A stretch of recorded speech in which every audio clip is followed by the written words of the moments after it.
Então, aqui é uma loja filosófica, obviamente não é um centro budista, mas eu fiz essa harmonização budista porque o objetivo dessa palestra, da divulgação desse livro, que não é de minha autoria, é um teosofista e estudioso do budismo, estudioso das línguas budistas, né, do sânscrito e do tibetano, David e Nancy Regal, é justamente investigar e mostrar o resultado de mais de 30 anos de pesquisa que ele realizou sobre as fontes budistas indo-tibetanas, os ensinamentos que Blavatsky apresentou ao mundo sob o nome de teosofia, ou que ela apresentou ao mundo como fazendo parte da tradição de sabedoria.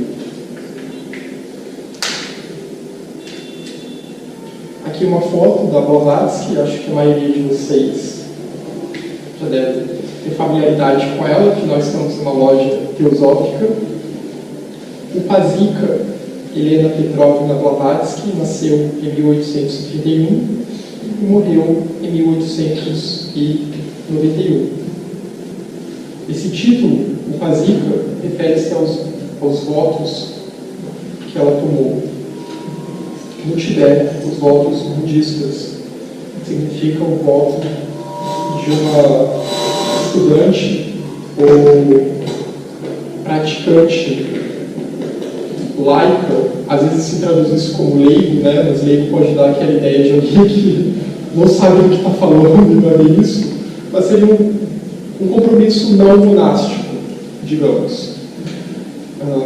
E ela, na verdade, era uma pessoa muito avançada na ciência espiritual, como a maioria aqui de nós sabe. Blavatsky, em suas várias viagens, quando ela foi ao Tibete, ela teria ido para essa região de Yuksan, que é onde está Shigatse. Shigatse, nessa província de Shigatse, fica o mosteiro de Tashilhunpo. E lá tem a tradição Ensa Tashilhunpo vinculada à escola Gelugpa. O mosteiro Ensa seria um mosteiro ainda mais reservado do que Tashilhunpo. E esses dois mosteiros se referem ao Pantinlama, a tradição dos Pantinlamas. E foi lá que ela teria recebido os ensinamentos mais reservados da senda interna do Buda Dharma. Antes da gente entrar nos detalhes sobre esse livro, essa pesquisa que o Regal fez e que nós aqui em Brasília temos feito também nos últimos anos, e várias outras pessoas no mundo afora, é bom ter em mente as 3 proposições fundamentais que Helena Petrovna Blavatsky apresenta como uma orientação, digamos, para a leitura de alguns desses ensinamentos que ela apresentou, como a doutrina secreta, né? Sua grande obra. A primeira proposição fundamental é de que há um princípio eterno, onipresente e imutável, sobre o qual toda especulação humana é impossível, pois transcende o poder da concepção humana e pode ser apenas diminuído pelas expressões ou comparações humanas. Está além do alcance e da capacidade do pensamento. As palavras do Mandukya Upanishad é o impensável e o indizível, muito embora estejamos falando sobre esse princípio. Agora, a real compreensão dele está além das limitações da mente condicionada, da linguagem, do pensamento, etc. A eternidade, o segundo princípio, a eternidade do universo em todo, como um plano ilimitado, ou seja, o universo como um todo. O campo de inumeráveis universos que incessantemente se manifestam e desaparecem, chamados de estrelas da manifestação, ou de faíscas da eternidade. A eternidade do peregrino, pensar esses universos como universos peregrinos, que nos parecem eternos, né? Esse universo que a gente está agora, é como um piscar de olhos, numa perspectiva maior da auto-existência, em que há a manifestação, essa manifestação se recolhe e depois a manifestação vem de novo. Então, são ciclos de manifestação e dissolução. Manvantara e Pralaya. A identidade fundamental, a terceira proposição fundamental, de todas as almas com a grande alma. A primeira é uma faísca da segunda, e a segunda, o seu ponto obrigatório de retorno, por meio do ciclo da encarnação ou da necessidade, como a filosofia explica, a filosofia de Blavatsky, o universo, ele se manifesta, ou digamos não exatamente o universo, a essência una, o Logos, Brahma, se manifesta em níveis cada vez mais materiais para que possa ocorrer, digamos, uma espécie de autoconsciência, para que ele possa se realizar plenamente, até que entre nos estados de repouso. E todas as almas estão ligadas a essa essência única, porque, no fundo, todos nós somos parte dessa grande alma. E da mesma forma que os vários universos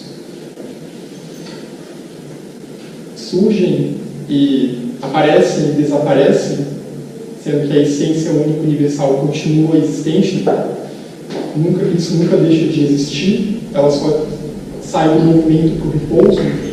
Nós também, nós saímos do estado do movimento para o repouso nas nossas sucessivas vidas. E é claro que aqueles que chegam ao estado de Buda, que entram na via dos mistérios maiores, são justamente aqueles que decidem acelerar esse processo, que decidem alcançar uma harmonia total com essa lei una, se tornarem unos com essa lei,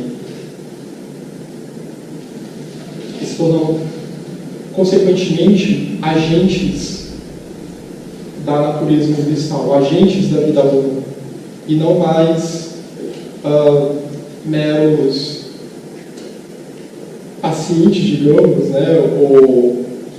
ou não mais sujeitos às tribulações do samsara, às impermanências e a lei do karma, o karma que é gerado positivo e negativo. Blavatsky teria entrado em contato com a fraternidade Trans-Himalaia, que é essa fraternidade de mestres,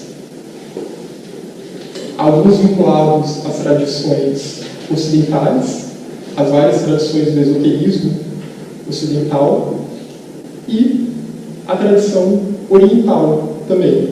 E aí entra o budismo esotérico, o que há de esotérico no budismo, em outras escolas indianas também. E essa fraternidade tinha,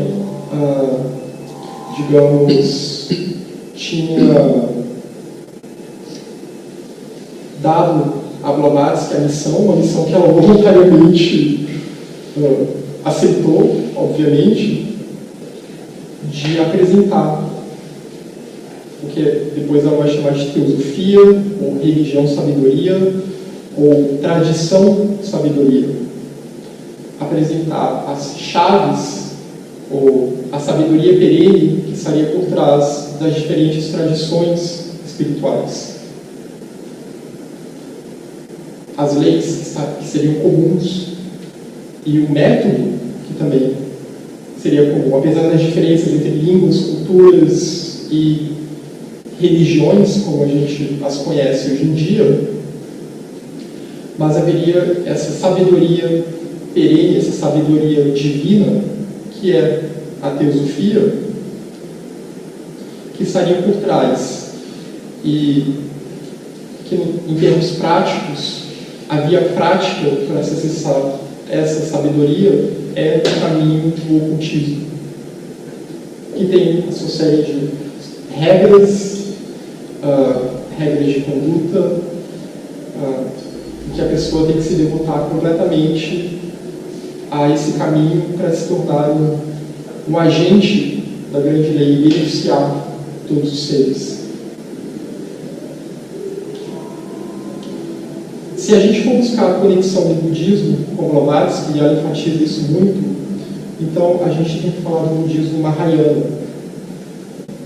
Porque, como acho que a maioria aqui sabe, o budismo ele se divide em duas vertentes principais. É claro que depois tem várias outras divisões menores dentro dessas duas vertentes principais, que é o Mahayana e o Hinayana. Pensando que o Buda teria vivido, e aqui a data que o Sinnett apresenta. O Sinnett foi um filosofista do século XIX, se baseando em fontes do Sri Lanka e outras fontes asiáticas. É uma data um pouco diferente da que hoje alguns acadêmicos do budismo atribuiriam ao período que o Buda viveu. Essas fontes que o Sinnett usa jogam a vida do Buda para um período um pouco anterior. Não um pouco, né? É bastante anterior, na verdade, porque hoje tem acadêmicos que vão jogar o Buda lá para 400 e pouco antes de Cristo, 500 e pouco. E o Sinnett apresenta essa data como sendo entre 643, seria o nascimento, cerca dele, e a sua morte, 543, novamente baseado em alguns documentos do Sri Lanka. Porque os indianos eles não são muito bons com a questão da datação. Então é sempre um problema se determinar a datação exata.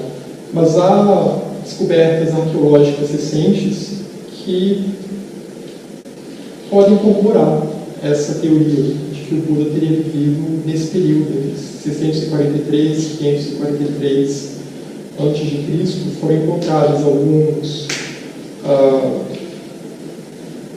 algumas referências ao Buda que seriam anteriores à data que se convencionou aqui no Ocidente, no meio acadêmico, nas últimas décadas, que também colocaria ele mais ou menos nesse período. E isso foi curiosamente encontrado no Sri Lanka.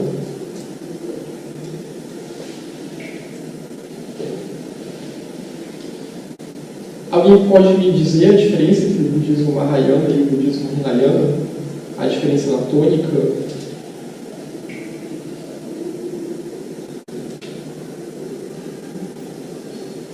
O budismo Hinayana, ele se volta muito para a questão de anatta. O eu, ele é ilusório, e essa é uma das causas, né? É a causa do sofrimento, essa ilusão de se achar que nós somos um eu separado. Só que no budismo Hinayana, a busca pela libertação, pelo nirvana, é, digamos, uma busca que às vezes se chama de libertação individual. O Mahayana vai dizer isso muito, né? Porque o Mahayana vai criticar muito o Hinayana. Tanto que o Hinayana não se chama de Hinayana, se chama de Theravada. Porque Hinayana em sânscrito significa veículo inferior.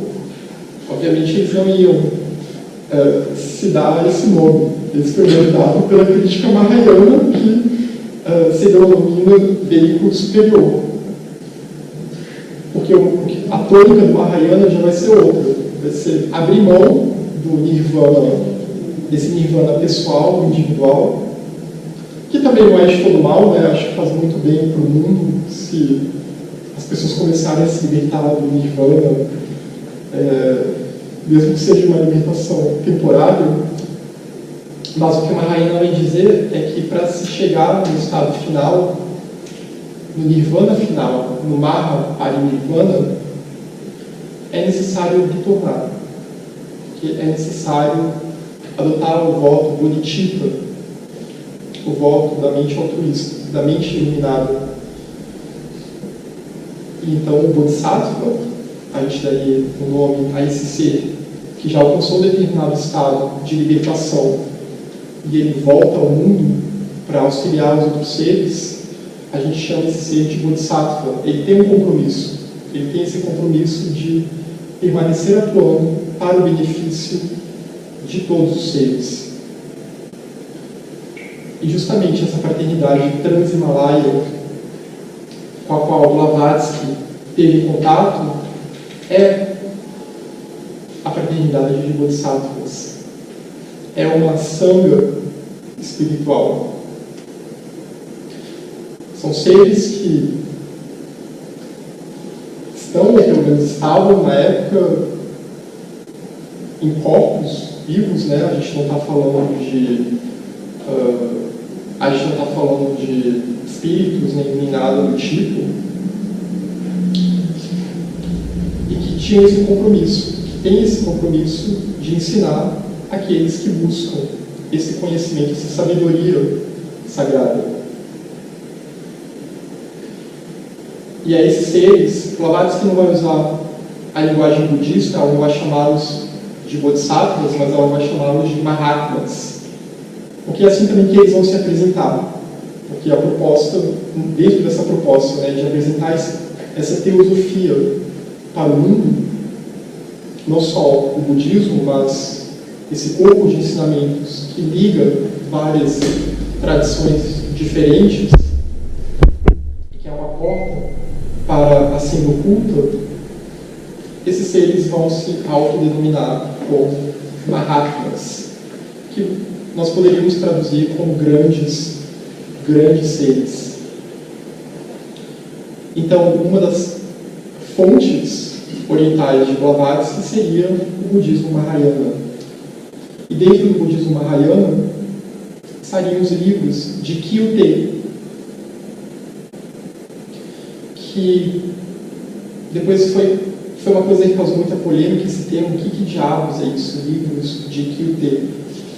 Até que mais para frente, a pesquisa do David Reagan foi essencial, o autor desse livro, né, sobre o qual eu estou falando, foi essencial para mostrar que a Blavatsky apenas usou uma transliteração que já vinha sendo usada no século XIX por um ou outro autor, mas que depois caiu em desuso, que se refere ao tibetano Gyude, que seria o cânone dos livros do chamado budismo esotérico, ou do Vajrayana, seria o Tantra, os livros que se referem ao Tantra, e eu vou entrar mais adiante sobre isso. O livro dos Preceitos Áureos seria uma outra dessas fontes, que está vinculado aos livros de Kyute, faz parte desse cânone, e o livro de Dzian, que é a fonte da doutrina secreta, de sua grande obra,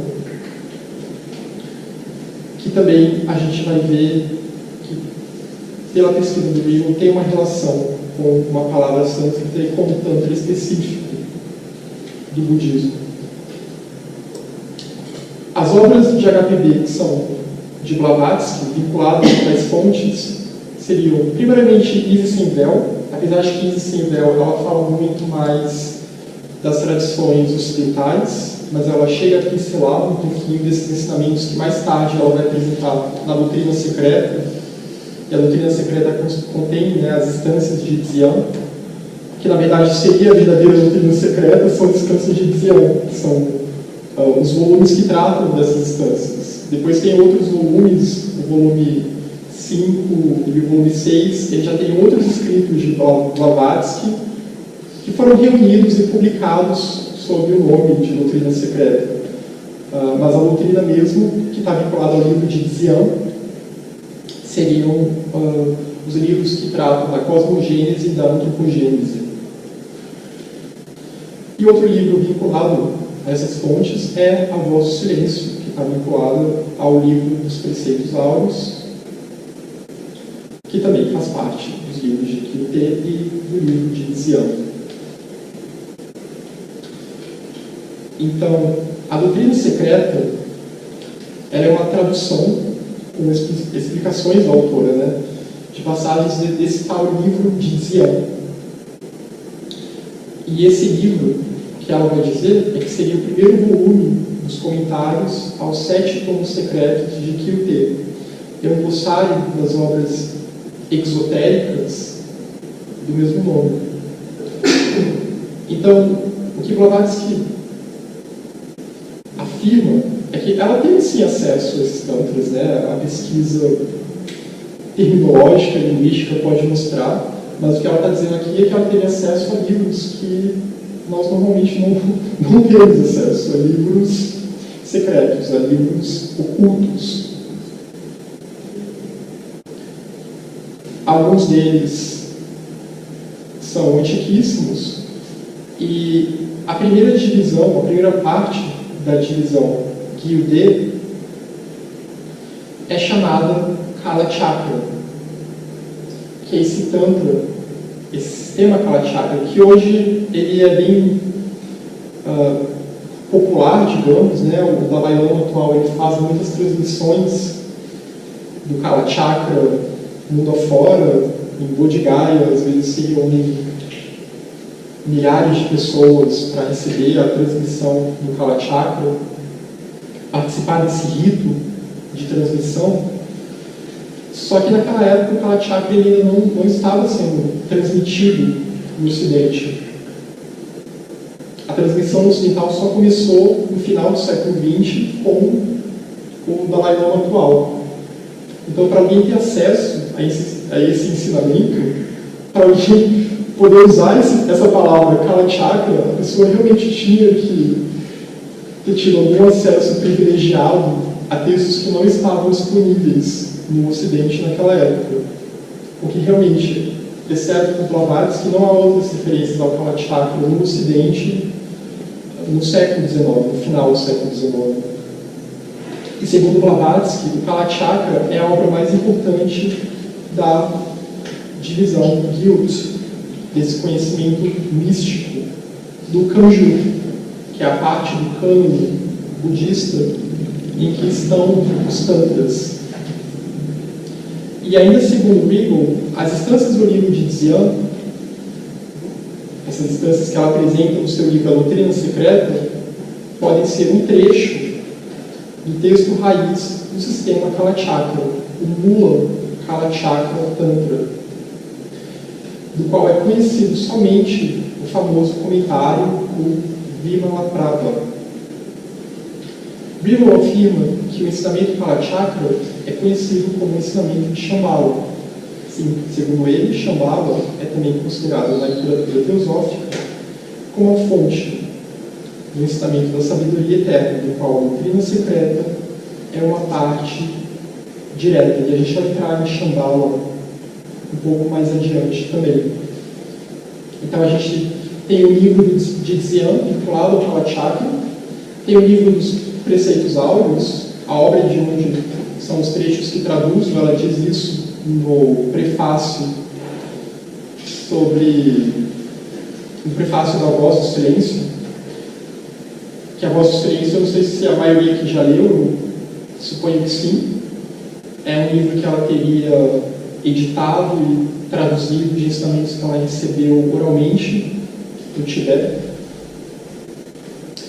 E ela vai dizer que esses ensinamentos, eles fazem parte desse livro, dos Preceitos Áureos, que estão vinculados ao livro de Zian.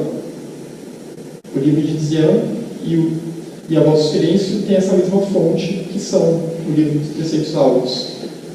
E se vinculam a uma escola, isso ela diz no prefácio da Voz do Silêncio, se vincula à escola Yogacarya.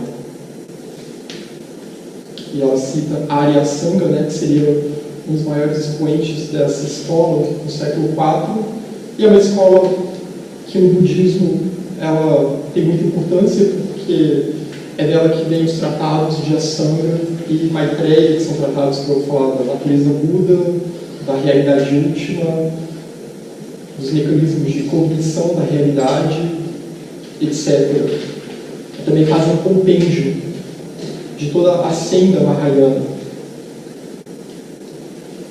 E o prefácio do sexto Panchilama, agora a gente está indo já para o século XX, né, o nono Panchilama na contagem chinesa. Essa contagem dos Panchilamas ela pode ser um pouco confusa às vezes.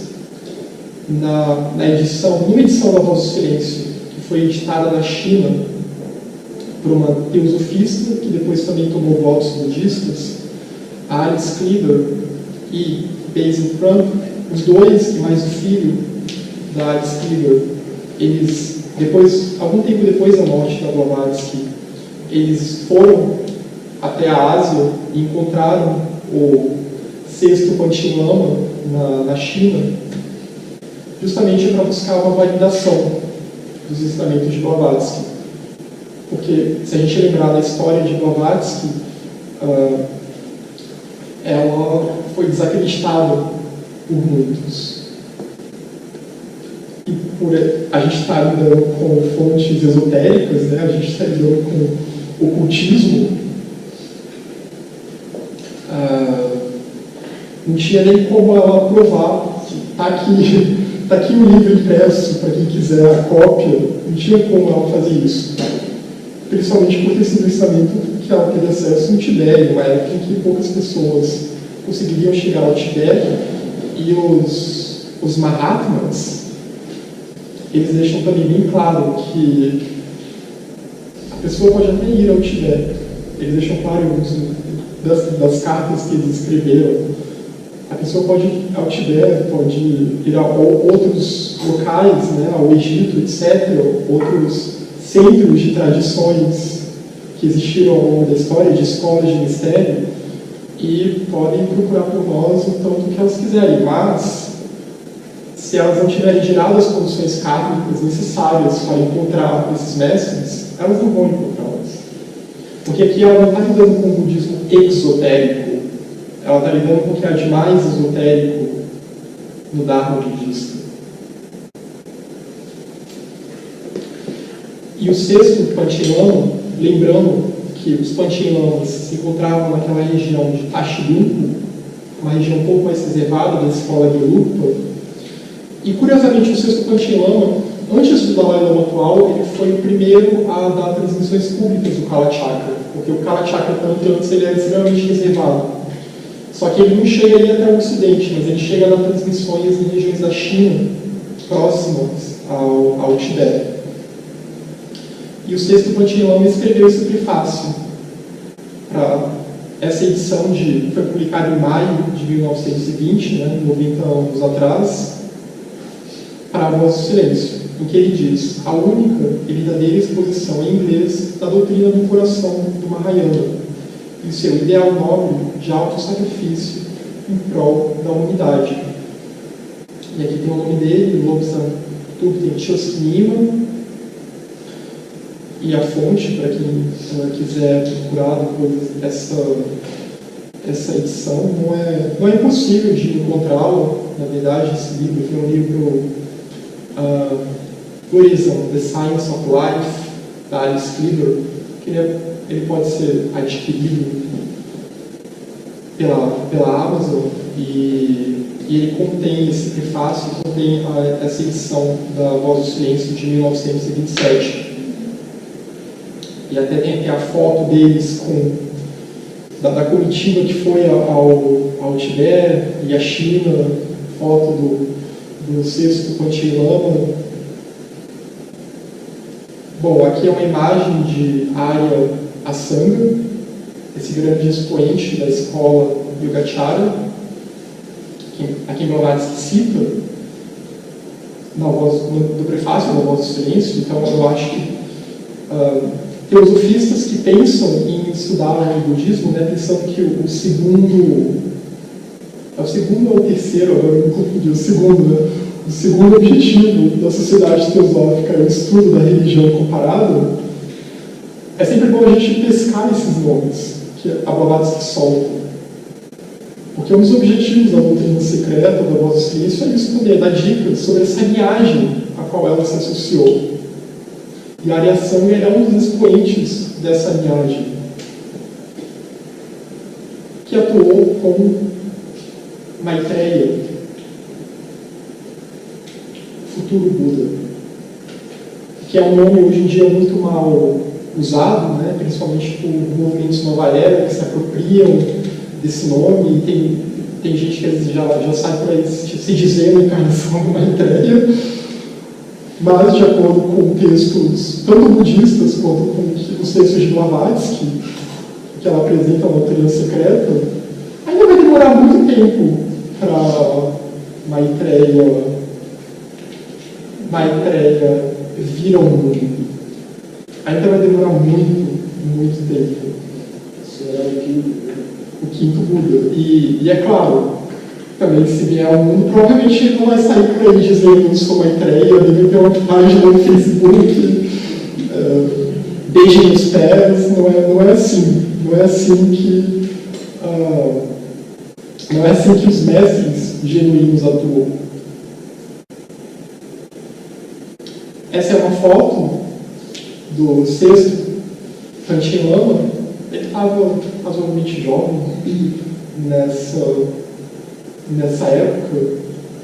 E essa é uma foto da Alice Krieger, que foi visitá-lo lá nos anos 20 do século XX. Então, vamos agora pensar no fluxo do Dharma e vinculado a essa tradição de sabedoria que a Blavatsky apresenta, porque se ela dá essa tônica ao Kalachakra, e se os livros de Dzyan, o livro de Dzyan, quero dizer, está vinculado a essa tradição que faz parte dos livros de Kyute, que são os Tantras, então a gente tem que investigar de onde que vem tudo isso. Como eu falei, a ênfase aqui é no budismo Mahayana e não no Hinayana. Embora, historicamente, né, as evidências históricas que a gente tem hoje em dia, isso é indiscutível em termos de evidência histórica, arqueológica, etc., o Hinayana é mais antigo. O budismo Theravada teria vindo antes. Mas, isso é algo que o próprio Mahayana diz, secretamente, sempre o esoterismo desafiando um pouco a ciência atual, a arqueologia, etc., que até hoje a gente não tem muitas evidências para corroborar isso, mas eu acredito e confio nos textos Mahayana que secretamente esses textos já estavam presentes, que esse ensinamento oralmente ele já vinha sendo difundido e que os discípulos iniciais do Buda, a escola dos Arhats, já tinham uma tônica Mahayana. E o Hinayana foi ensinado para talvez aqueles que ainda não estavam prontos para essa tônica Mahayana. Porque talvez para alguns praticantes seja muito mais interessante, ou talvez menos assustadora a ideia de uma libertação individual de uma vez por todas, do que você ter que se esforçar vidas após vidas, tendo que retornar ao mundo e sofrer novamente para auxiliar os outros seres. Isso está na voz do silêncio. Isso está na voz do silêncio, né? A voz do silêncio justamente conectando com o Como está a coluna, o Mahayana, exatamente. Siga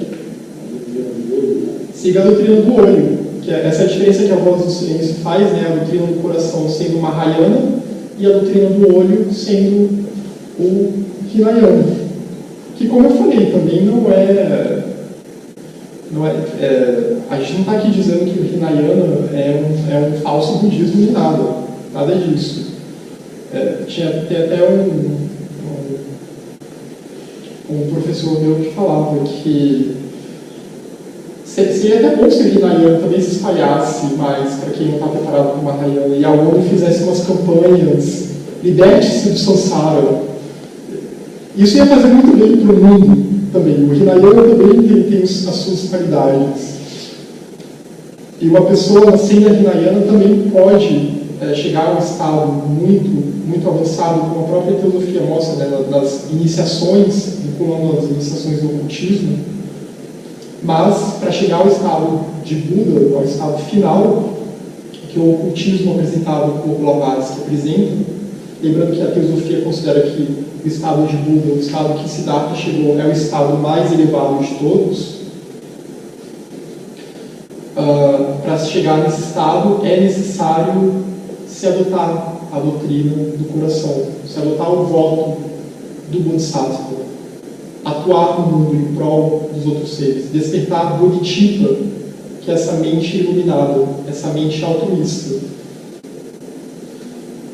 E se a gente pensar no budismo como no budismo tibetano, em termos de escola de mistérios, pensando que as escolas de mistérios têm os mistérios maiores, os menores, né? Os menores seriam aquilo que há de mais externo, seria a entrada, a introdução. Os mistérios maiores seriam o que há de mais interno, mais esotérico. A entrada para esse caminho de mistérios na senda budista Mahayana é o Tantra, é o Vajrayana. E por Tantra aqui a gente quer dizer método, ou às vezes é traduzido como contínuo também. Essa palavra não tem muito mistério, é método, é contínuo, não tem... A palavra em si ela não tem muito a ver com outras interpretações que a gente vê por aí às vezes do que é o Tantra ou não. E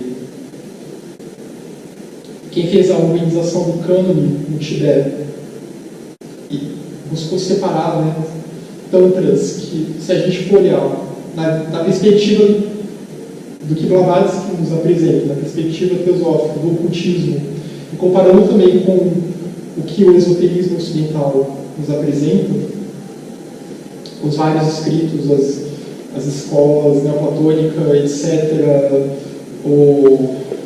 enfim, várias outras tradições ocidentais nos apresentam o que seria de mais idôneo nos tantras, no Tibete e nos sutras, textos Vinaya, etc., comentários, tratados, os chamados textos Abhidharma, foi aquele cânone que foi organizado por Budon Rinchen, um abade do mosteiro Zaul, que viveu entre cerca de 1290 e 1394, né? A gente está agora no século XIV. É isso, século XIV, né? Século XIV. E ele fez essa separação e ele sistematizou o Tantra, separando o Kanju, que seriam, às vezes é chamado de os discursos do Buda, embora o Buda, o próprio Siddhartha, nunca deixou nada por escrito. Tudo que a gente tem seria coisas que outros teriam escrito, seriam ensinamentos que seus discípulos teriam escrito e que foram aparecendo às vezes com o tempo. Alguns dos sutras aparecem séculos bastante posteriores à vida do Buda.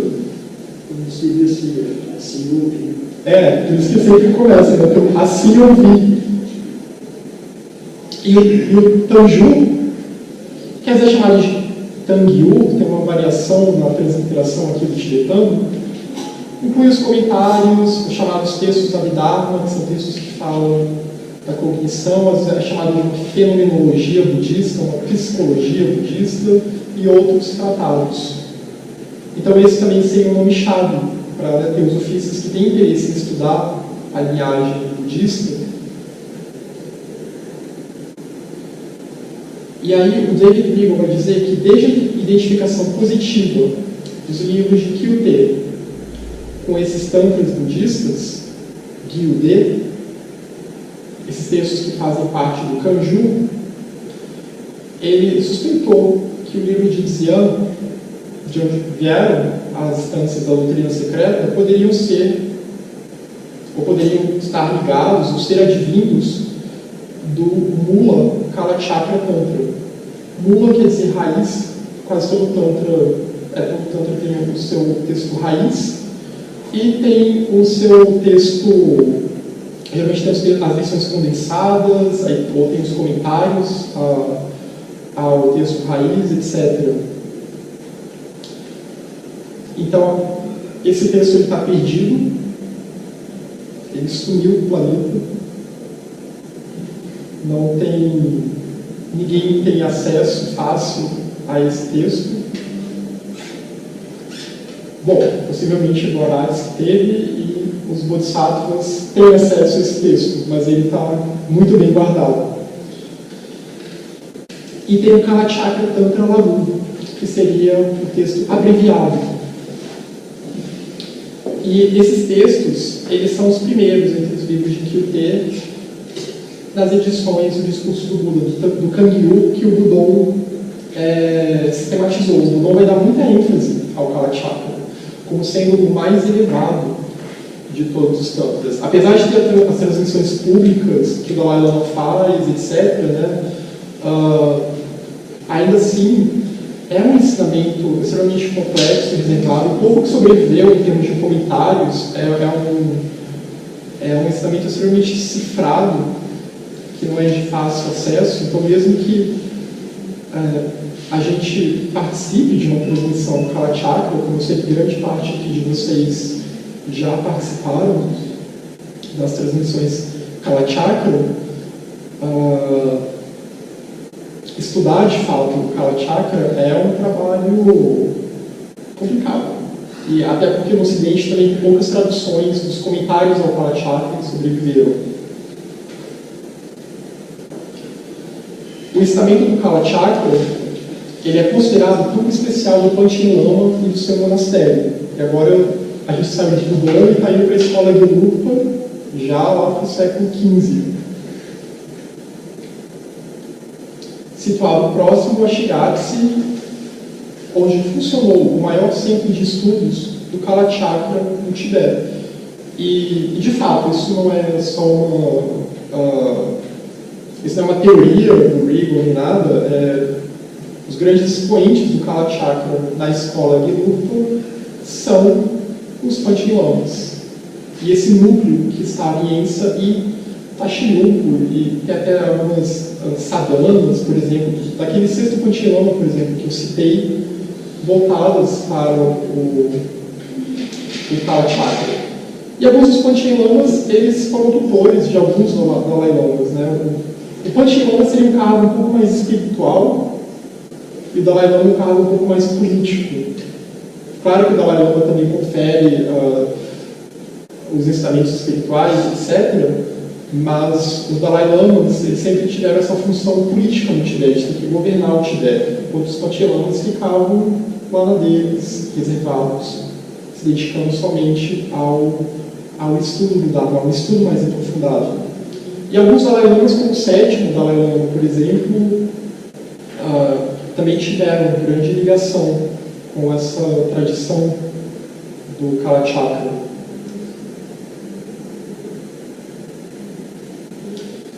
E agora a gente vai para Shambhala. Segundo a tradição indo-tibetana, a doutrina Kalachakra provém diretamente de Shambhala, ou, como se sabe, os ensinamentos de Shambhala. É dito que esse rei de Shambhala, Suchandra, um Dharmaraja, um regente do Dharma, teria recebido esses ensinamentos diretamente do Buda. E a partir de Suchandra tem toda uma linhagem de Dharmarajas, de regentes do Dharma vinculados a Shambhala. ninguém até hoje conseguiu localizar esse reino, se é que ele existiu, de fato, num local específico, ou se é um nome dado para algum outro local.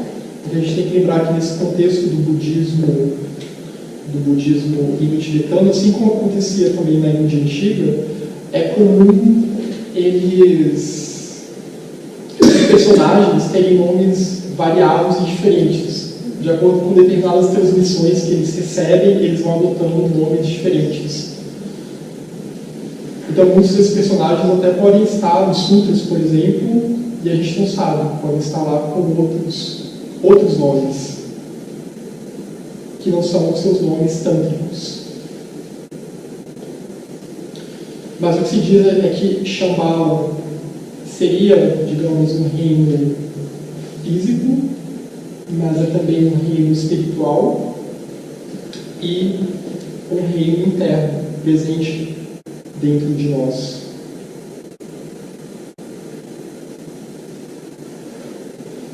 E tem alguns pesquisadores que tentam estabelecer que poderia ter havido um reino correspondente a Shambhala, onde esses estudos floresceram, que seria na região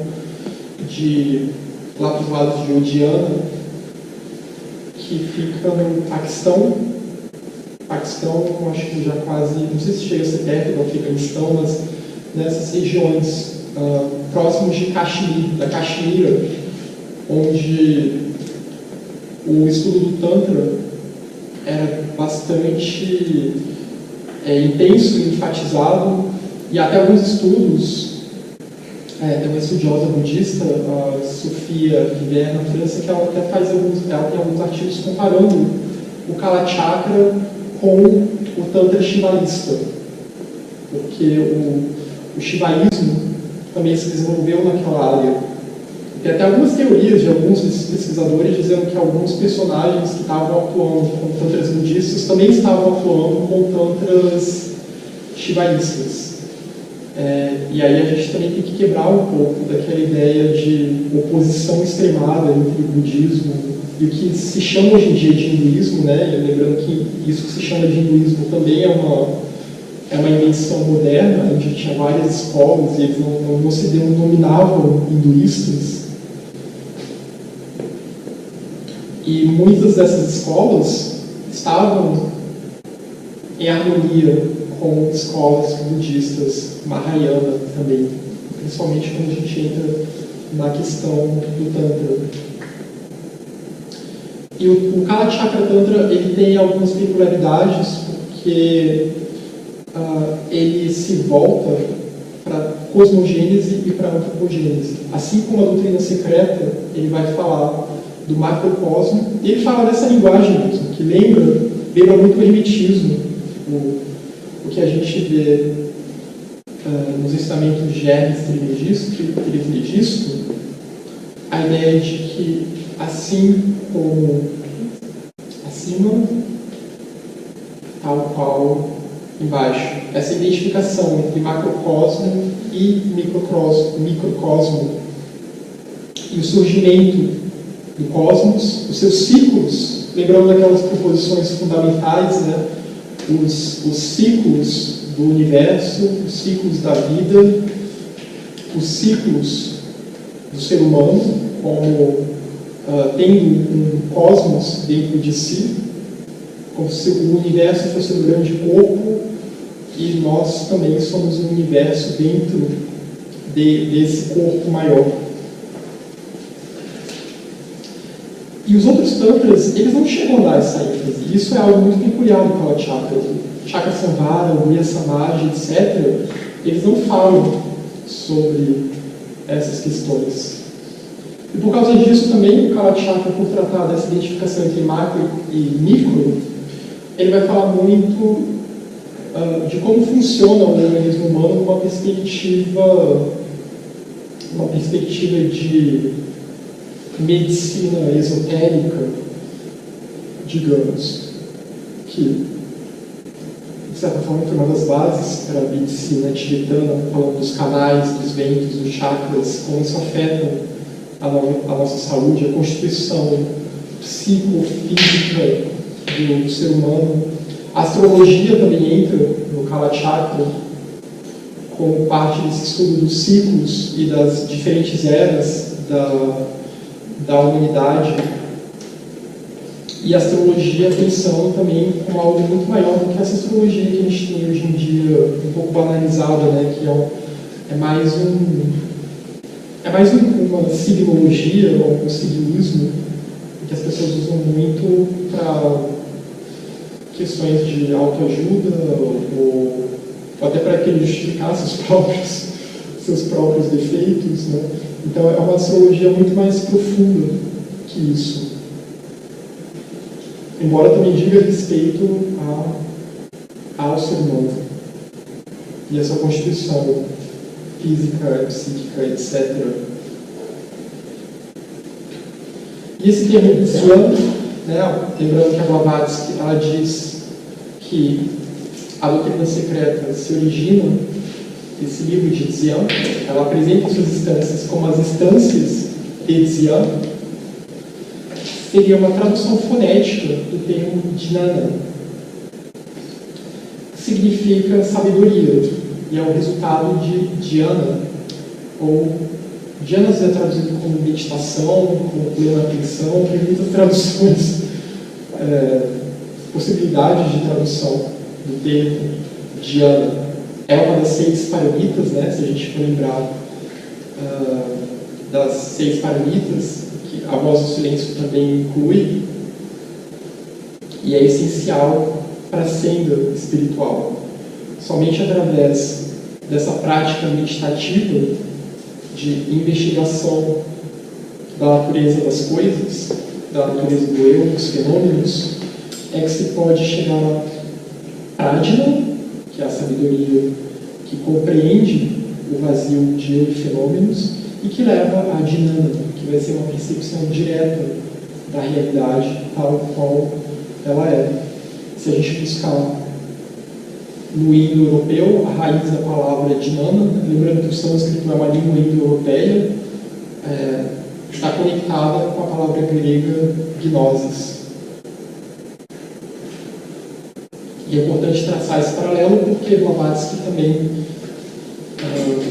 e outros que faziam parte do círculo interno da Blavatsky vão se dedicar ao estudo do cristianismo gnóstico, né, desses ensinamentos gnósticos que são presentes no esoterismo ocidental.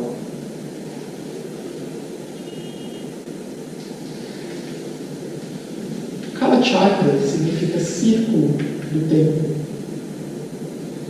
Chakra é círculo, pode ser traduzido como círculo, e Kala é tempo.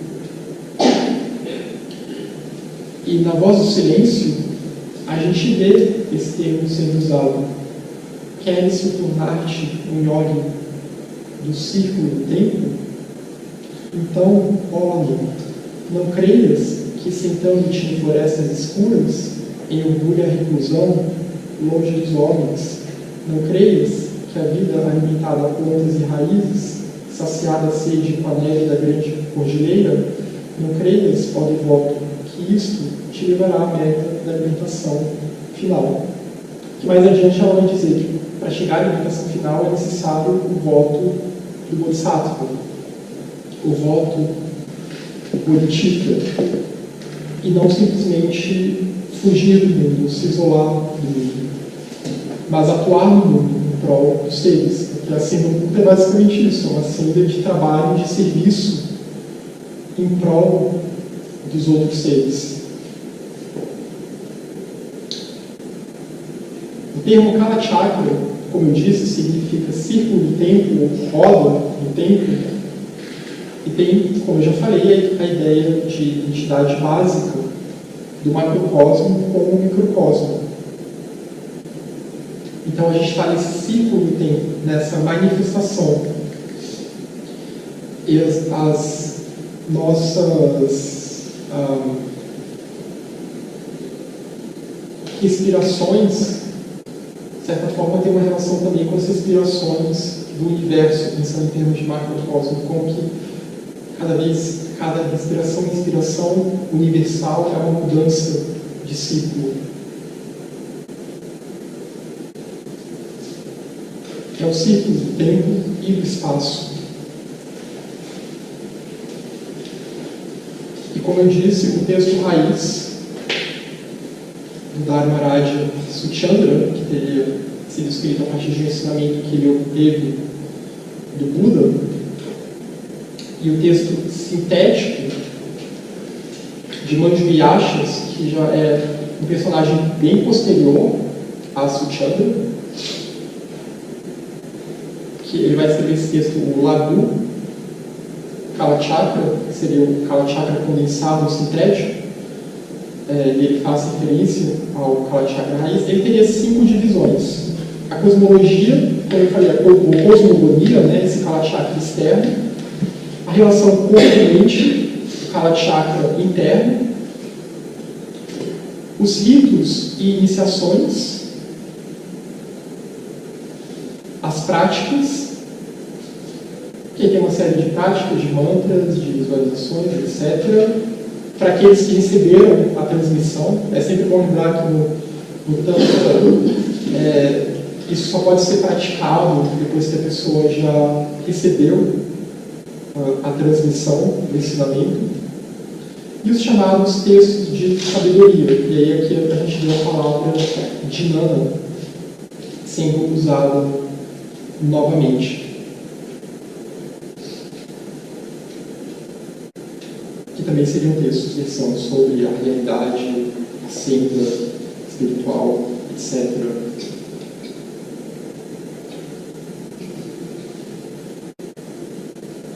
E, bom, como eu falei, tem esse personagem posterior já no século I a.C., então lembrando que Suchandra teria sido contemporâneo do Buda, lá para 600 e pouco, né, se a gente usar essa data entre 600 e pouco, 500 e alguma coisa, se a gente usar a data que eu apresentei, do tempo que o Buda teria vivido, mas depois de ter uma longa viagem de Dharmarajas, já no século I a.C., Manjushri teria elaborado o Laghu Kalachakra, que seria uma versão abreviada do texto raiz. E um discípulo de Manjushri, Kalki Pundarika, e esses Kalkis eles são tidos como os guardiões do Kalachakra, também depois tem toda uma linhagem de Kalkis. Exatamente. Depois dos 7 reis tem os Kalkis. Manjushri seria o primeiro Kalki, bem lembrado, e Pundarika é o segundo Kalki. E é uma linhagem de 7 Kalkis. E Kalki Pundarika, esse discípulo direto, né, de Manjushri, ele é autor do Vimalaprabha, a luz imaculada. O comentário é o texto Laghu Kalachakra. E esse texto, ele sobreviveu. E ele está traduzido hoje para o inglês, mas não na íntegra ainda. Porque, primeiro, não sei nem se há interesse em traduzir integralmente, e segundo, que é um trabalho hercúleo traduzir um texto desse. Não a gente fica falando de texto condensado, etc., mas esses textos eles são textos longos e são textos muito complexos.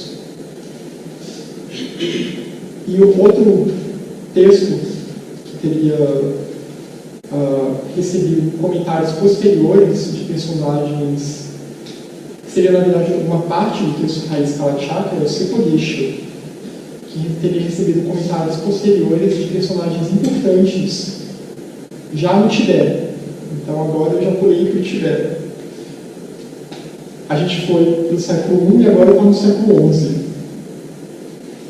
Personagens importantes do budismo tibetano, como Naropa, né, da escola Kadampa, e o próprio Budon, que foi aquele que sistematizou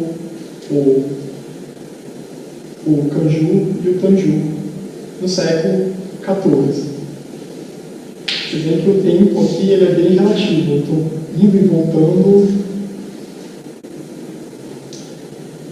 Então, o Kalachakra ele se mantém um sistema reservado, um sistema tântrico reservado, porque, por mais que esses personagens tenham feito esses comentários, eles não estavam exatamente transmitindo e divulgando esses textos abertamente. Eram textos em que só aqueles que já tinham recebido a transmissão e faziam parte do círculo mais interno dessas escolas poderiam ter acesso, até para evitar o mau uso do Tantra. Como a gente vê muito hoje em dia, esse mau uso do Tantra. Pensando até em termos de ocultismo mesmo. Eles chamam esse ensinamento de secreto. Era exatamente secreto nessa época. Era secreto, né? Ela se tornou mais secreta. Agora, o Kala Chakra, então, ele se mantém preservado na Índia, chega ao Tibete no período das chamadas novas traduções, que é o período Sarma, porque o budismo teve duas difusões. Teve primeiro uma difusão no século VIII, que aí foi uma difusão meio bagunçada, não vou entrar em detalhes sobre isso agora, e gerou uma série de conflitos. E depois, lá para o final do século X, século XI, tem o início do período Sarma, com o surgimento do núcleo Kadampa, com Atisha, que é o indiano que vem para o Tibete para dar esses ensinamentos a um grupo do qual faz parte Naropa, Tilopa, Rinchen, e aí eles começam o esforço de traduzir os textos indianos, budistas indianos, para o tibetano. E a tradição tibetana, o budismo tibetano, ela é muito voltada para essa questão da tradução, né? E traduzir esses ensinamentos e montar um cânone a partir dessas traduções de comentários que depois os próprios tibetanos vão fazer sobre essas traduções. Então, a chegada do Kala Chakra, esse núcleo Kadampa, esse núcleo do Atisha, Pindu e outros que receberam a iniciação Kala Chakra, ela vai dar origem a duas linhagens principais: a linhagem de Dro e a linhagem de Ra. E aqui tem essa palavra Lotsawa, que quer dizer tradutor em tibetano.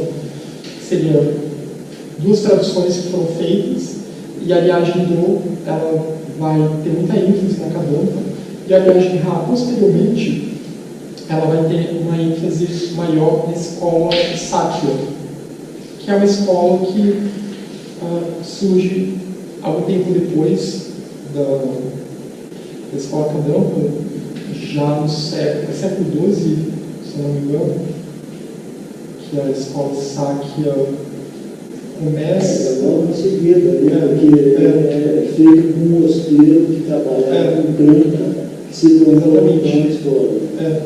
Então, Tantra que era da Kadampa.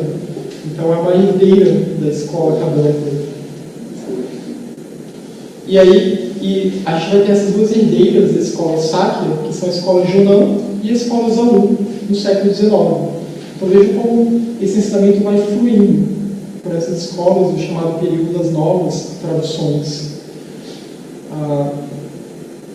E aqui eu estou enfatizando realmente essa linhagem que foi a que deu uma ênfase muito grande ao Kala Chakra. E a escola Jonan e Zalu, eles vão realizar um esforço de retradução e comentários dos textos Kala Chakra, incluindo as linhagens Dro e Ra, um esforço até de juntar as duas linhagens. Isso vai ser apresentado como um sistema ligado aqui do Popa Sherab Gyaltsen, né, que é o quarto abade da escola Jonan, um personagem muito importante na história do budismo tibetano, ao que ele vai chamar de Krita Yuga Dharma, ou que pode ser traduzido como Dharma da Era de Ouro. Krita Yuga se refere, tem o sinônimo de Satya Yuga, que também é usado, porque o Dopopa ele vai dividir, porque o Kala Chakra fala dessas divisões das eras, né? Assim como a gente vê também em textos indianos pré-budistas, tem a Krita Yuga, tem a Dvapara Yuga, Treta Yuga e e a Kali Yuga, que seria o período em que nós estamos. E a Krita Yuga seria o período em que o Dharma era mais puro, digamos assim. Ele vai fazer duas divisões, a divisão das eras da humanidade mesmo, né, como eras existentes na história da humanidade, mas também ele vai fazer uma divisão menor que seria referente à doutrina. O Krita Yuga Dharma seria a época do Buda, aqueles ensinamentos mais puros que o Buda teria conferido aos seus discípulos seria vinculado a esse Krita Yuga Dharma. E isso vai estar em consonância com o que eles vão chamar de a visão Shenton. E aí vem uma das grandes polêmicas do budismo, né? A ideia de que no budismo não há, se a gente for voltar para aquele princípio fundamental, a primeira proposição fundamental de um princípio indestrutível, permanente, etc., uma essência, muitas escolas budistas vão dizer que não existe essa essência permanente, indestrutível, etc., perene. Mas a visão Shenton vai vir com essa tônica de que o eu e os fenômenos, eles são vazios de existência inerente. Não nega a visão do vazio e da interdependência de todas as coisas, essa personalidade que a gente acha que é um indivíduo, em última análise, ele não existe. Ele só existe relativamente nesse mundo da dualidade em que a gente está, do sujeito-objeto. E o mesmo, né, esses fenômenos diferenciados aos quais nós conferimos concretude, como também existiam independentemente de nós. E a visão Shenton vai dizer que existe algo além disso. Convencionalmente, é claro que o eu existe, convencionalmente os fenômenos existem, convencionalmente, se eu sair correndo em direção a essa parede, é claro que eu vou me machucar. Porque a gente está no plano convencional. Mas indo além desse plano, essas coisas são vazias. Tudo é formado de átomos, de elétrons, e a gente não consegue chegar numa partícula indivisível. Está tudo interconectado, é interdependente. Mas além ainda desse estado, haveria, assim, uma essência perene, um estado de realidade que é vazio de outro. Não é mais vazio de existência inerente, é vazio de tudo que não é si mesmo, que é pleno de si mesmo. E que seria a realidade última. E aí a gente pode fazer paralelos com outras tradições espirituais, como os neoplatônicos, o Brahma, na Vedanta não dualista. E o que a escola de Gonzalo vou enfatizar é que o termo Adi Buda, Buda primordial, que é muito falado no Kala Chakra, seria justamente um outro sinônimo para essa realidade última, indiscutível, essa Dharmata. É uma ideia que também está presente em alguns sutras, como os sutras Tathagata Garbha, e alguns ensinamentos, como eu falei, nos tratados de Asanga e Maitreya, essa natureza Buda, que é a chave da iluminação. Esse ser indestrutível que está presente em tudo não é o eu, nós não possuímos essa natureza, ela está em nós. É a própria vida una que flui em tudo, que está em tudo e, de certa forma, está em lugar nenhum. E depois, né, esse núcleo, ele tem importantes nomes, além do povo, que é o quarto abade, e como eu falei, eles vão fazer um esforço de retradução dos textos a partir do sânscrito, de comentários desses textos, Kalachakra, e também dos textos da escola Yogacara, que eu já mencionei anteriormente. E aí tem todos esses nomes, além de Lopopa, Mathivanchan, Lodrupal, vejam esse Lodsawa, né, que são monges tradutores, que a linhagem tibetana é muito assim, cheia de monges tradutores. Choskle Nangyal, o Budon, que eu já citei antes, fazia parte do mosteiro Zaulu, Budon Nangyal, outro Jonan, e Taranata, que teria sido um dos últimos grandes Jonan, vão escrever extensamente sobre esses assuntos em seus textos, em seus tratados.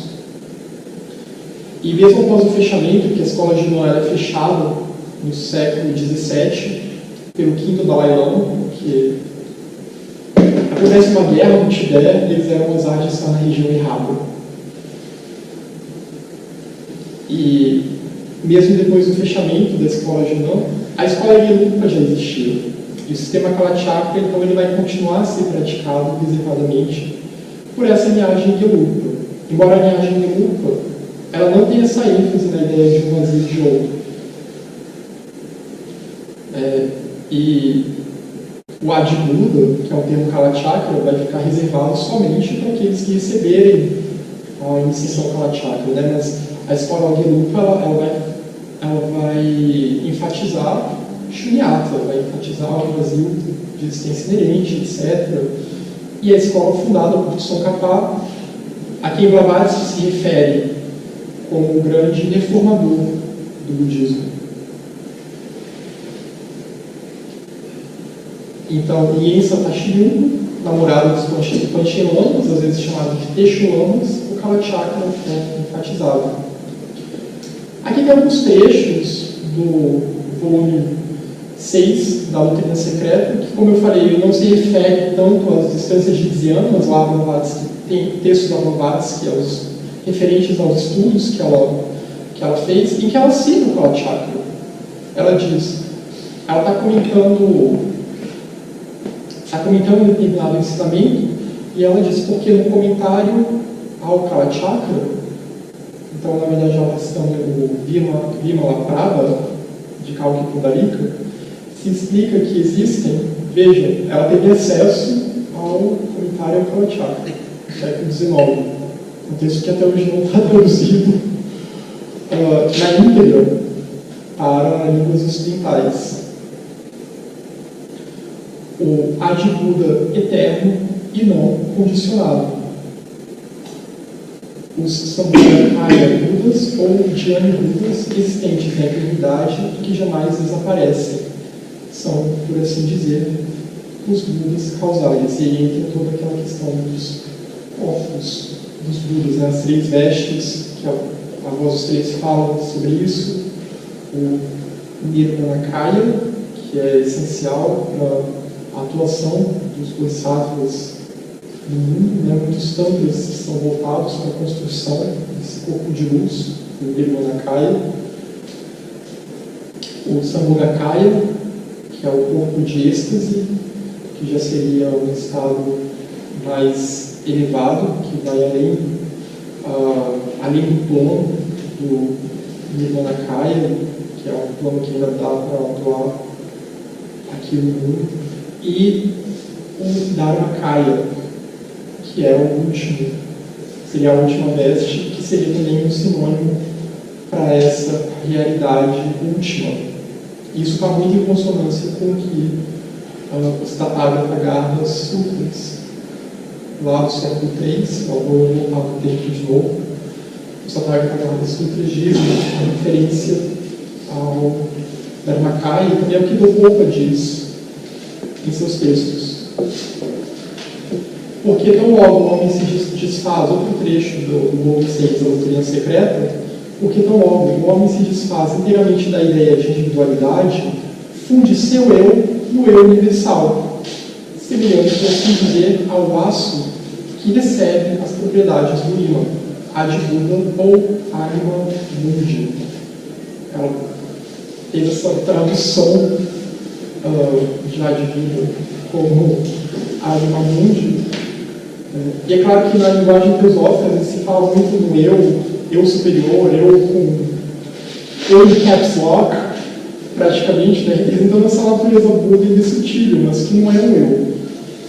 Isso foi só uma escolha de tradução, que em inglês está como self, higher self, que acho que até poderia ser traduzido de outras formas, né, ao invés de eu, self. Depois de como você interpreta, em inglês pode ser traduzido até como ser, ao invés de eu. Então, até uma crítica que eu tenho um pouco a essa forma de traduzir, que eles podem dar a ideia que a pessoa tem que eu tenho o meu eu aqui, né, o Bruno, e existe um Bruno superior dentro de mim. E não é bem isso que ela quer dizer, é isso que a linguagem teosófica quer dizer com isso.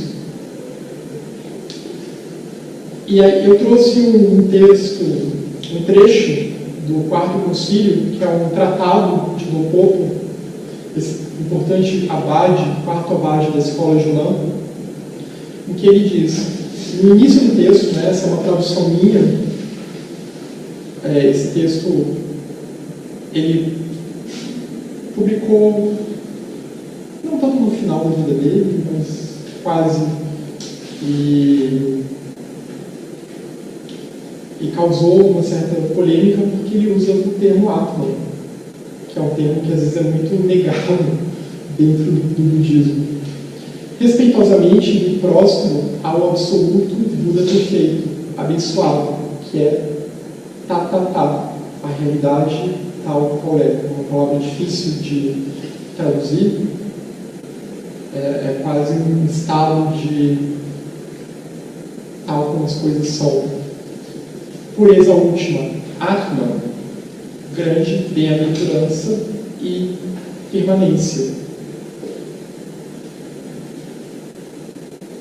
Isso é precisamente a de Buda, imparcial, o Tathagata, primordialmente livre, a verdade da sensação que é pura, Atman, bem-aventurança e permanência novamente.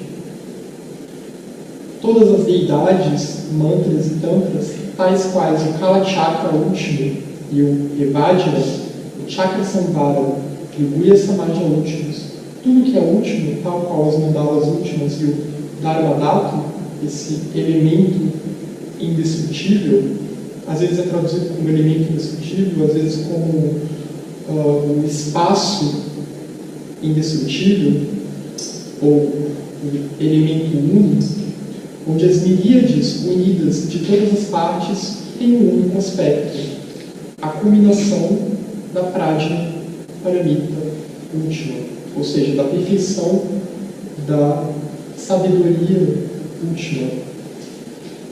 Bem resumidamente, o que ele quer dizer é que a fonte desses ensinamentos é um plano divino e permanente.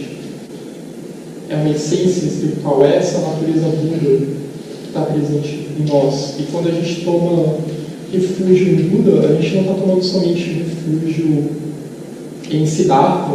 É claro que tomar um refúgio nas religiões também é buscar se conectar com a linhagem dos Budas e Bodhisattvas, mas é também tomar refúgio no Buda que está em tudo, que está dentro de nós, na natureza Buda indestrutível.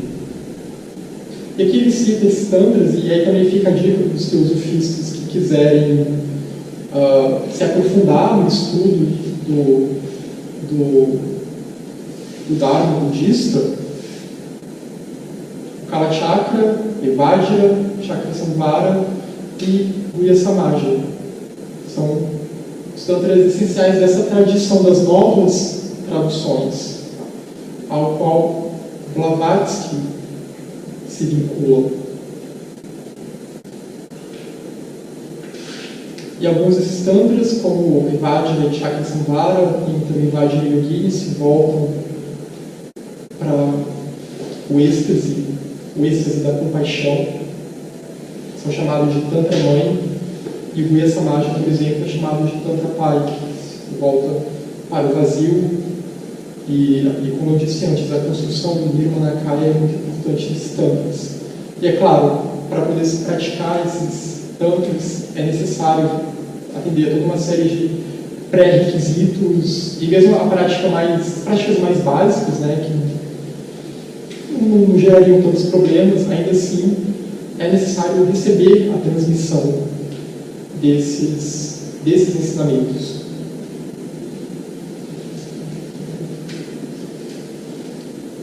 Bom, aqui eu já repeti. Essa é uma foto da mandala Kalachakra, acho que muitos de vocês já devem ter visto essa mandala, né? Então é um palácio com 4 entradas, e durante a transmissão, o rito de iniciação, o rito de transmissão do Kalachakra, a mandala é visualizada e cada uma das entradas é visualizada com uma determinada deidade, etc., com mantras específicos. E essa mandala ela é construída geralmente em forma de areia, né? E depois é destruída no final, para representar a transitoriedade das coisas no mundo fenomênico. Como geralmente se faz na maioria dos tantras budistas. Ou às vezes também ela pode ser apresentada na forma de uma pintura, porque montar essa mandala de areia dá um certo trabalho. Dependendo de onde, né, a iniciação vai ocorrer, tem que ter toda uma estrutura, os monges falam lá, montando, pessoas que demoram. Então, se não tiver essa opção, se eu não me engano, eu acho que o Kirti, né, ele usava a mandala, ele usava uma tanca, ele não usava a mandala de areia. Kirti é um expoente da escola de luta, no século XX, também realizou bastante transmissões do Kalachakra no Ocidente. Acho que ele veio no Brasil, não veio? Ele no Brasil.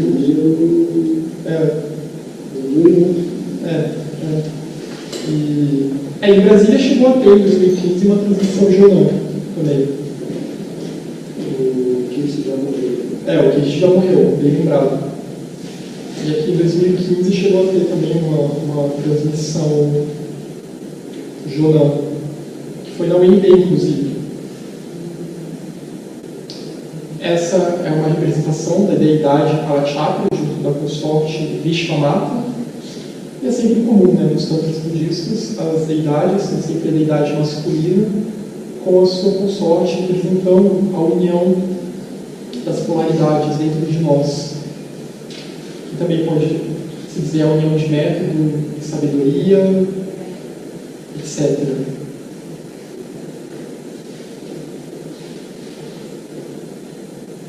O Kalachakra ele tem as suas 6 yogas, bem rapidamente, né?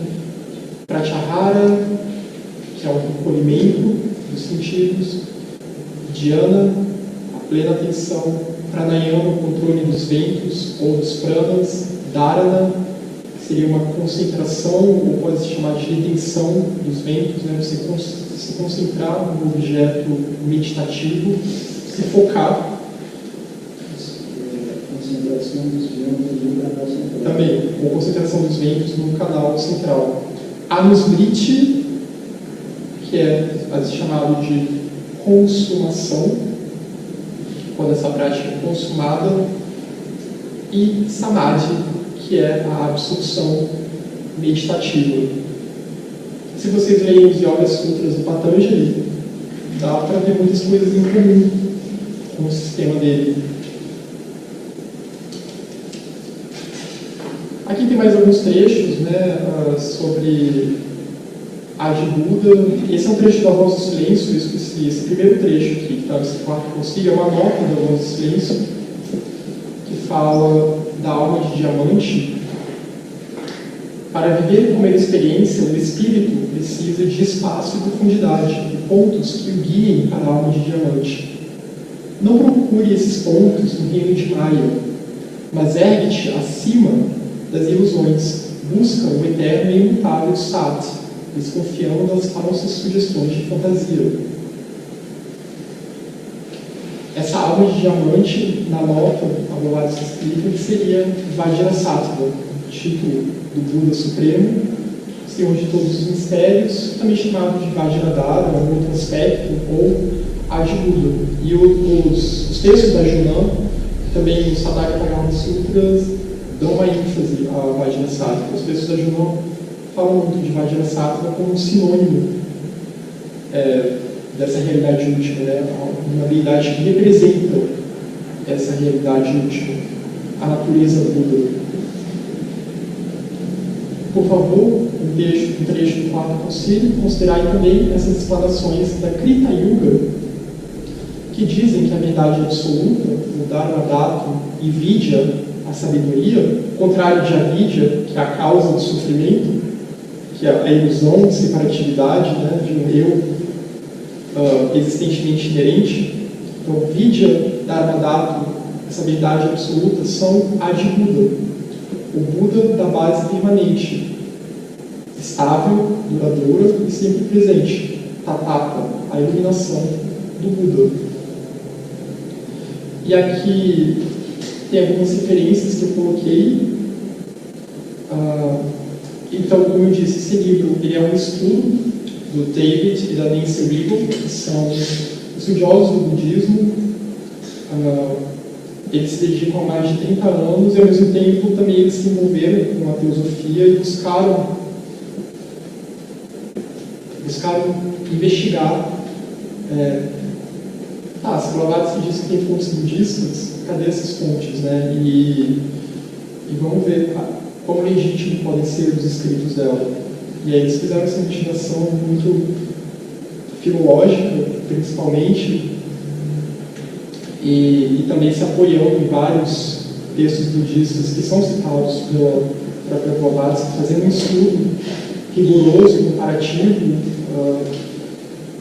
O David pôde usar os originais em tibetano, em sânscrito, de alguns dos textos, né? Obviamente não do Gula Kalachakra, porque esse não está assim facilmente acessível. E esse livro, então, ele foi publicado em Portugal, agora em maio de 2017, que eu traduzi, numa parceria com o Centro Lusitano de Unificação Cultural. Eles vêm traduzindo bastantes textos relacionados à teosofia, principalmente à literatura original, né? A teosofia de Blavatsky. Tem uma publicação daqueles collected writings da Blavatsky, que eles fizeram uma coletânea com alguns desses escritos, e eles têm outros livros também, mas geralmente mais voltados para o esoterismo ocidental, mas é um catálogo bem interessante. Expressão ligada? Não, eles não são ligados à sociedade teosófica, mas a ênfase deles é em Blavatsky, né? Eles usam Blavatsky como, digamos, o farol ou o norte do estudo do esoterismo. Então eles estudam muito também, pelo que eu sei, o esoterismo ocidental, o rosacrucianismo, o gnosticismo, etc. E traduzem obras dessas tradições. Tem algumas coisas traduzidas, alguns livros sobre essas tradições. E no site, eu coloquei o link aqui desse site, e é possível encontrar o livro, porque o livro ainda está começando a ser distribuído em Portugal. E desse site é possível comprá-lo diretamente, que é o site da editora, né? O Centro Lusitano.org. Eu trouxe alguns livros aqui, para quem quiser, mas muita gente já pediu anteriormente para guardar, então muita coisa está... muito livro está reservado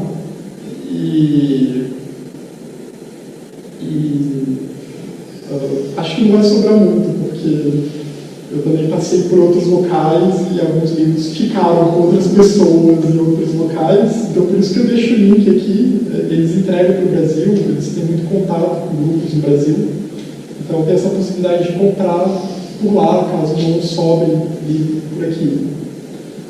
Outros links sobre esse assunto, tem uma página que é um grupo nosso que está construído aqui em Brasília, o garba.net.br, até a Marina, infelizmente, não pôde vir, que é um grupo que também estuda essas tradições, mas também não só o budismo, mas outras tradições do esoterismo ocidental.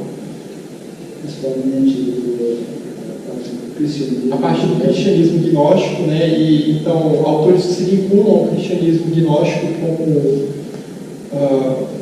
o Mead, que foi o secretário da Blavatsky.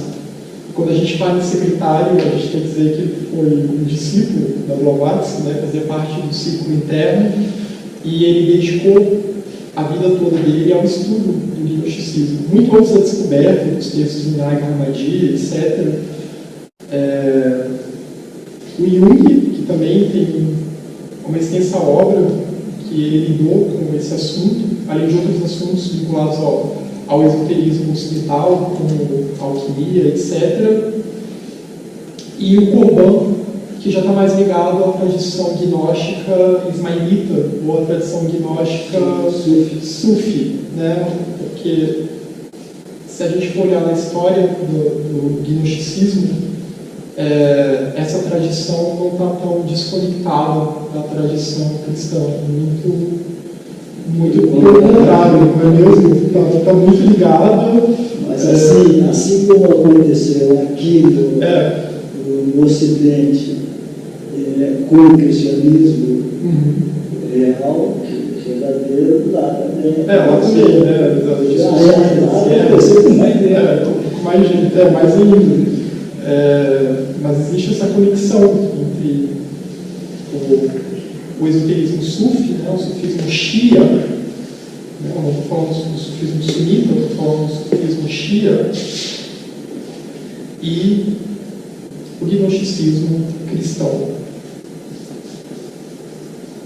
Que também a gente fala aqui do gnosticismo cristão histórico, que foi estudado por Jung e Nietzsche, que não tem nada a ver com supostos movimentos modernos que se apropriam desse nome, etc.